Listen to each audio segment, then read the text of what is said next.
Hey everyone, and welcome back to Sound Discoveries, your weekly dive into the sonic wonders that shape our world. I'm your host, Mia, and I am beyond thrilled to have you with us today, especially because our guest is someone who has unearthed a truly incredible piece of musical history. Lucas, welcome to the show. Thanks for having me, Mia. Happy to be here. So Lucas, you've got this amazing project, right? It's all about these incredibly raw, unpolished recordings from what sounds like a super special time in music. I mean, we're talking about digging through your great-grandfather's attic, finding these dusty boxes of old tapes.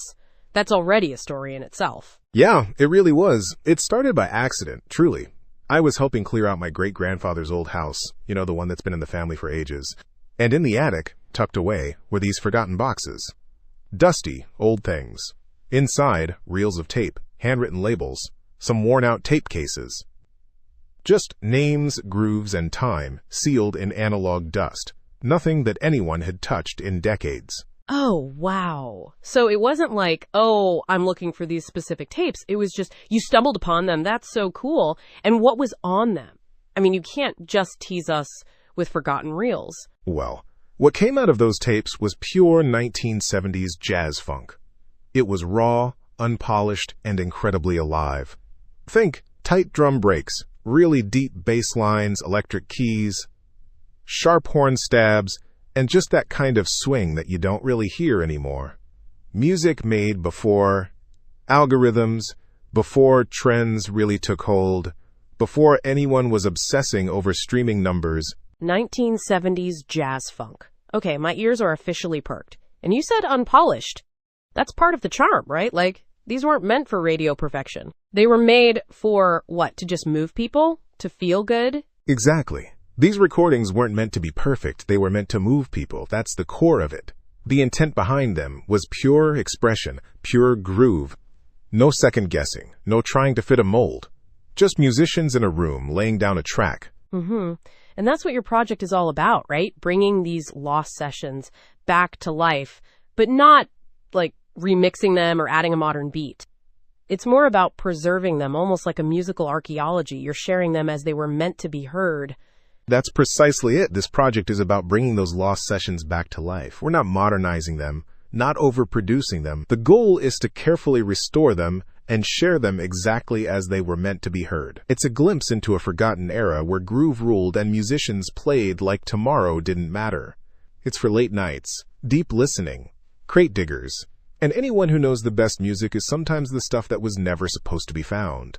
Whoa, music made before algorithms, before trends, before anyone cared about streaming numbers. That sentence just hits different, It paints such a picture. So let's dive right in. Let's talk about these tapes, these treasures. What was the first thing that really grabbed you when you started listening?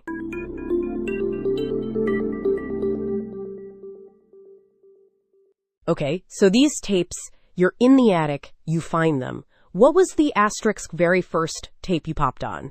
And what did it sound like? I'm picturing dust motes dancing in the light, the whir of an old player. It was a reel, actually. A fairly thick one, labeled The Groove Session. No date, nothing. I had to jury-rig an old reel-to-reel player I had lying around, which was an adventure in itself. The first sound that came out, it wasn't crisp and clean. It was a little fuzzy, a little distant, but then the bass line just hit. It was this deep, resonant pulse that immediately made my head nod. You could hear the room, a little echo, the natural reverb of the space they were in. Then the drums kicked in, this incredibly tight, almost frantic beat. So much snare crack. And then this Wurlitzer playing these jazzy, slightly bluesy chords that just dripped with soul. It was palpable. Palpable. I love that. You can feel it. So it wasn't just hearing the music. You were hearing the Nash's environments of the music. The room, the air. That's so different from how we consume music now, isn't it? It's all so sterile sometimes. What was it about this jazz funk specifically? Was it the instrumentation? The energy? It was the energy, absolutely. The 1970s jazz funk era was a unique melting pot. You had the improvisational freedom of jazz, the infectious rhythmic drive of funk, and then often a dash of soul and R&B thrown in. These musicians weren't just playing notes. They were telling a story with every phrase. In this specific groove session tape, there was a horn section, and the way they interplayed with the keys and the rhythm section, it was like a conversation. Call and response, but with this incredible swing, you could tell they were locked in, feeling the same groove. It wasn't about individual solos as much as it was about the collective feeling. A lot of what I've been working with on these tapes really embodies this idea of spontaneous creation. No overthinking, just pure musical instinct at play. A conversation. Yeah, I can totally picture that. It's like they're all looking at each other, nodding, and just going with it. When you say raw and unpolished, what does that mean in terms of the sound itself? Were there mistakes, or just imperfections that make it human? Both, I'd say. There were definitely moments where a note might have been slightly off or a transition wasn't perfectly smooth. But it wasn't jarring. It was more like a human sigh, or a slight stumble on a dance floor. It made it real. You'd hear a slight tape hiss, a faint rumble from the recording equipment, or a distant cough from someone in the room, maybe. These weren't flaws, they were sonic textures. They told you this was a moment captured in time, not a meticulously crafted studio product. It's the opposite of the hyper-produced, auto-tuned sound we often hear today. It's like looking at a well-worn leather armchair versus a brand-new plastic chair. One has a history, a character. That leather armchair analogy is perfect. It's got that lived-in feel. So what was the process like? Taking these slightly fuzzy, possibly slightly off, but totally authentic recordings and bringing them back to life without losing that essence. How do you restore something without overdoing it? That's the million-dollar question, right? It's a delicate dance. My approach is minimal intervention. We're talking about high-quality analog tape restoration. So first, it's about cleaning the physical tapes themselves to remove any dust or debris that could damage the playback heads. Then, it's about finding the right playback equipment, often using vintage reel-to-reel machines that are properly calibrated. The goal during playback is to capture the cleanest signal possible without introducing new noise. Then comes the digital transfer, and this is where the real care comes in. We use specialized software to gently reduce unwanted noise, like that tape hiss or any low-frequency rumble. But we're extremely careful not to shave off the character. We're not EQing heavily or compressing it to sound like a modern pop record. It's more about gentle restoration. Think of it like cleaning a dusty old painting. You want to reveal the original colors and details, not repaint it entirely. Okay, so it's like being a sonic conservator. Not a remixer, but a restorer. That makes so much sense. You want to preserve the original intent? Did you find any specific patterns or recurring themes in the music that made you think, okay, this is definitely 1970s jazz funk? Definitely. The rhythmic foundation is key. You'll hear those syncopated drum patterns, often with a strong emphasis on the snare and kick drum. The bass lines are usually very melodic and propulsive, not just a simple root note. They have their own life. Then there are the harmonic choices. You'll hear richer chords than you might find in more straightforward funk, drawing from jazz harmony. Diminished chords, altered chords, extended chords. And the improvisational solos, even if brief, have that jazz sensibility. The phrasing, the melodic development. One track I remember had a Rhodes piano solo that was just breathtaking. It wasn't flashy, but it was so soulful and perfectly placed within the groove. It just felt like it belonged there, naturally. So it's that blend of jazz complexity with funk's undeniable energy. It sounds like these musicians were just incredibly skilled, even if they weren't famous. Did you ever find any clues about who these people were? Any names that sparked recognition? Or were they truly lost to time? For the most part, they were truly lost to time. The labels were often just first names, or sometimes nicknames. Eddie's Jam, Blue Note Vibes, things like that. It makes you wonder about their lives, what inspired them, where they played. But that's part of the mystery, I think. It's like finding a beautiful ancient artifact. You don't always know the exact name of the artisan, but you can appreciate the craftsmanship and the history it represents.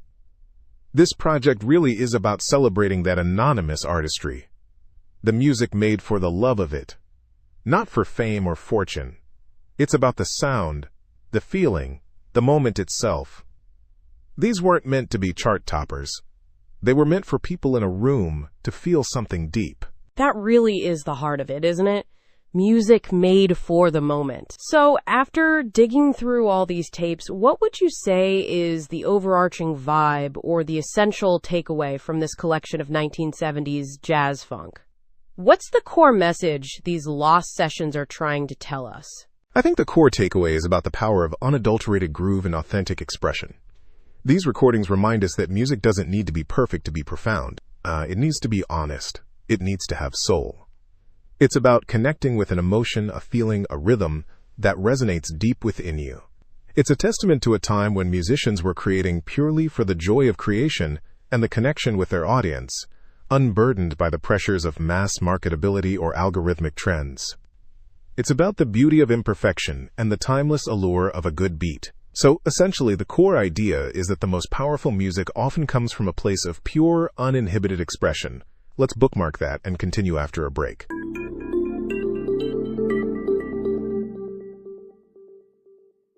Welcome back to Sound Discoveries. We're still deep in the grooves of Lucas's incredible 1970s jazz funk finds. Before the break, we were talking about the raw, authentic power of these unpolished recordings. Lucas, you mentioned these tapes weren't about modern trends. Could you elaborate a bit more on how the absence of algorithms and streaming numbers shaped the creation of this music? Absolutely. Think about it. If you're not worried about how a track will perform on Spotify, or how it fits into a TikTok trend, or even what kind of radio play it might get, your creative process shifts entirely. You're not thinking about hooks designed to capture attention in the first 10 seconds. You're not trying to hit specific sonic frequencies that are known to be popular. Instead, the musicians are free to explore. They can follow a musical idea wherever it leads. Maybe a solo extends longer than usual because the energy in the room is building. Maybe a groove settles in and the band just rides it out, letting it breathe and evolve organically. The focus is entirely on the performance and the shared experience in that moment, not on quantifiable metrics. It's about creating something that feels good, right, Nain? It's a different kind of artistic freedom, one that's almost impossible to replicate in today's music industry landscape. That makes so much sense. It's like painting for yourself versus painting for a gallery. The intent is different. And you mentioned writing the groove. That sounds like a really intense, almost spiritual connection between the musicians. Can you describe what that feels like from their perspective, or what you imagine it felt like? From what I've gathered, and from listening to the nuances, it's about deep listening and intuitive response. When a band is truly locked in, everyone is not just playing their part, but they're feeling what everyone else is doing. The drummer might subtly shift the cymbal pattern, and the bassist instantly picks it up and adapts their line. The guitarist might respond to a horn stab with a percussive chord. It becomes a non-verbal dialogue. It's like being in a flow state, where individual consciousness fades a bit and the collective musical entity takes over. There's a phrase I've heard musicians use, playing in the pocket. It means being so perfectly in time and in sync with the rhythm section that it feels almost effortless, even though it requires immense skill and concentration. The tapes capture those moments beautifully. You can almost hear the collective exhale when a particularly complex passage is navigated successfully. Playing in the pocket? That's such a great visual. So it's not just about individual talent, but about that collective synergy. When you think about the 1970s jazz funk scene, what are some of the sonic elements that were particularly distinctive of that era, beyond just the groove itself? Well, the instrumentation played a huge role. You had the rise of synthesizers and electric keyboards like the Fender Rhodes and the Wurlitzer, which offered a warmer, more expressive sound than earlier electric pianos. These keyboards were often played with a lot of sustain and vibrato, giving them a very vocal quality. Then, the funk elements brought in the wah-wah guitar, which added this expressive, almost crying sound. And the bass guitar became more prominent, often played with a pick or slap technique to achieve a brighter, more percussive tone. The horn arrangements, too, were often quite sophisticated, with tight, punchy stabs and intricate countermelodies. It was this rich tapestry of sounds, all interacting. Think of the tight, almost martial precision of James Brown's horn section, but then applied to more complex jazz-influenced chord changes. That's kind of the sweet spot we're talking about. Oh, James Brown. Yeah, that's a benchmark for funk. So it's like taking that precision and that rhythmic intensity and then layering on more jazzy textures. Did you find any recordings that were particularly experimental or pushed the boundaries of what you'd expect from 1970s jazz funk? There are definitely moments. Some tapes explored more modal jazz ideas, moving away from strict chord progressions and focusing on atmospheric improvisation over a single scale or mode. Others had a more psychedelic influence, with swirling organ sounds and delay effects. One particular recording had a flute solo that was almost otherworldly, with a lot of bending notes and unconventional phrasing. It wasn't just about laying down a beat, it was about exploring sonic textures and pushing harmonic boundaries. It's like they were trying to capture lightning in a bottle, not just make a catchy tune. The musicians seemed to be constantly searching for new sounds and new ways to express themselves. It's that restless innovation that really defines that era for me. Restless innovation. I love that. It sounds like they were a bunch of sonic explorers. When you're listening back to these tapes, are there specific moments that just give you chills? Like a particular solo, or a moment where the whole band just locks in perfectly? Oh, absolutely. There's one track, I think it was labeled Attic Funk, that has this incredible bass solo that it builds and builds. It starts simple, almost conversational, and then it takes off. It's technically brilliant, but it's also incredibly melodic and soulful. The drummer, who I have tentatively identified as a guy named Smokey from a faded label on another tape, just rides underneath it, perfectly supporting every turn and twist. Then, the keys come back in with these sustained chords, and the whole band comes together for this powerful crescendo. It's a moment where all the elements just converge perfectly. You can hear the raw energy, the skill, and the sheer joy of playing. It's pure magic captured on tape. It's the kind of moment that makes you forget about the imperfections and just get lost in the sound. That sounds incredible. Smokey, I love that nickname. It just adds to the mystique. It's like you're piecing together a puzzle with missing pieces, but the picture that emerges is so compelling. So, when you're presenting these restored recordings, what's the ideal listening environment you envision? Are we talking headphones, a good stereo system, or just chilling with a drink? Ideally a good stereo system with decent bass response. These tracks are built on those deep bass lines and intricate drum patterns, so you want to be able to feel them. Headphones are great for picking out the finer details, the nuances of the solos, the interplay between instruments. But for the full immersive experience, especially with that sense of space and room sound we talked about, a stereo is key. And then, chilling with a drink late at night when the world is quiet, that's when these tracks really come alive. They're perfect for zoning out, for introspection, or just for letting the music move you physically. They're not background music. They demand your attention, but in a very inviting way. I can definitely see that. These aren't tracks for a workout playlist. They're for soaking in. So, Lucas, you've unearthed this incredible collection. What's been the most surprising thing you've learned about this era of music, or about the creative process itself, through this project? The most surprising thing, I think, is the sheer abundance of talent that went undocumented. These weren't just hobbyists. These were clearly accomplished musicians who were creating music of incredible quality. And the fact that so much of it just disappeared. It really underscores how much brilliant music might be lost to time simply because of circumstances. It also made me appreciate the intentionality behind recorded music, even in its rawest form. Even when these musicians weren't aiming for perfection, they were aiming for to impact. They wanted to capture a feeling, a moment, and share it. It's a powerful reminder that art is often about the pursuit of that shared human experience, regardless of the medium or the era. It's about creating something that resonates. So regarding the impact of these recordings, what we've discussed boils down to the profound beauty of music created without commercial pressure, emphasizing authentic expression and pure groove. Let's take a moment to reflect before continuing.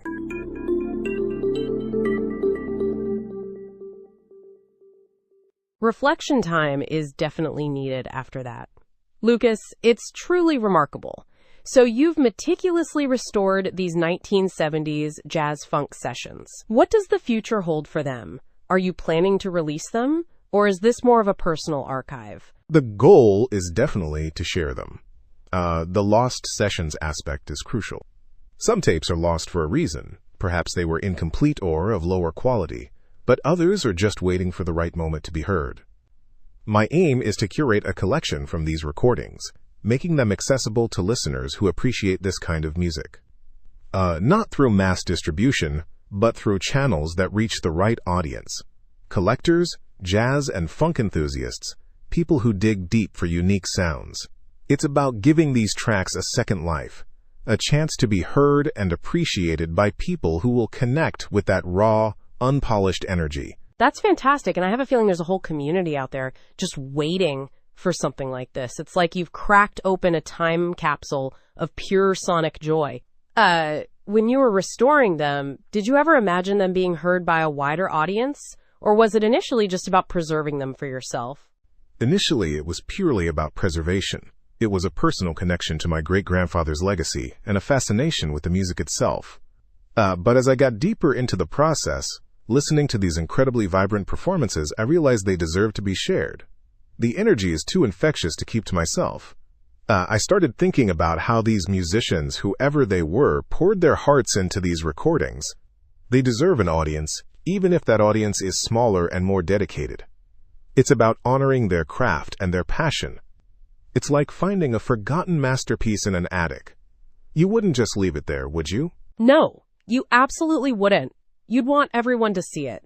And I'm so glad you're choosing to share these. Thinking about the 1970s jazz funk scene, it was a time of incredible musical innovation. Did these tapes reveal anything about the broader musical landscape of the time? Perhaps connections to other genres or artists? Well, they certainly showcase the cross-pollination that was happening. You hear the funk rhythms clearly, but there are also elements that hint at what would become disco, or even early electronic music experiments in terms of synth textures. And the jazz improvisational approach is always present. It's a testament to how fluid musical boundaries were back then. Musicians were absorbing everything around them. For example, one tape had a drummer who was using a lot of ghost notes and syncopation that were very ahead of their time, hinting at some of the complex breakbeats that would become popular later. It's like finding a blueprint for future sounds, but executed with that 1970s warmth and analog grit. A blueprint for future sounds. That's a really intriguing thought. So in a way, these lost sessions might have even influenced the music that came after them, even if indirectly. Did you find any specific technical challenges during the restoration that really tested your skills? Oh, definitely. Tape degradation is a constant battle. Some of the tapes were brittle, and you have to be incredibly gentle during playback. Then there's print-through, where a previous layer of tape can imprint a faint copy of itself onto the current layer. It's like a faint echo of another recording bleeding through. Another challenge is identifying the best playback speed. Sometimes the original labels were inaccurate, or the tape had stretched over time, so you have to experiment to find the pitch and tempo that sounds most natural. It's a bit like tuning an old instrument. You're trying to find that sweet spot where it rings true. And of course, dealing with tape hiss and background noise without losing the richness of the original recording is always the biggest hurdle. It requires a lot of patience and a really good ear. Wow, print through, like hearing echoes of other music. That's wild. It sounds like a painstaking but incredibly rewarding process. So what's the ultimate feeling you hope listeners get when they finally hear these restored tracks? What's the takeaway emotion? I hope they feel a sense of discovery and connection. Discovery, because it's music they've likely never heard before, unearthed from obscurity. And connection, because even though these musicians are anonymous and the recordings are decades old, the emotion and the energy are universal. I want them to feel that same head-nodding groove, that same sense of spontaneous joy that the musicians likely felt when they were laying down these tracks. It's about experiencing music in its purest, most unadulterated form. It's about feeling that vibrant pulse of life that these recordings carry. It's a reminder that great music transcends time and trends, and that sometimes the most authentic expressions are the ones that were never meant for the spotlight. That's a beautiful sentiment, Lucas. A reminder that the most authentic expressions are often the ones we least expect. You've given us such an incredible glimpse into this forgotten era of music. It's been an absolute pleasure hearing about your journey and the stories behind these tapes. Thank you so much for sharing them with us. My pleasure, Mia. Thanks for having me and for letting me share this music. That wraps today's episode. A massive thank you to Lucas for bringing these lost 1970s jazz funk gems to light. And thank you all for listening. We'll be back next week with another dive into the sounds that move us. Until then, keep discovering.